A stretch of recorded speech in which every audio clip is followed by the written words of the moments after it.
Consider the following statements with regards to the duties of Election Commission of India.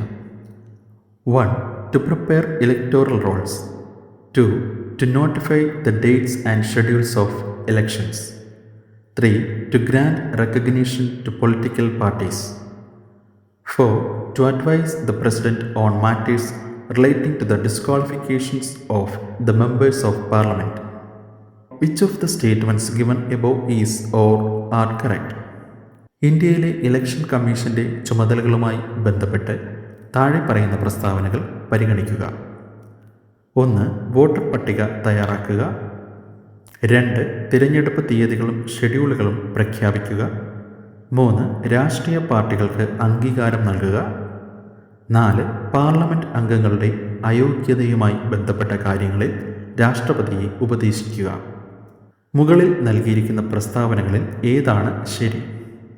Answer option D. All of the above are correct.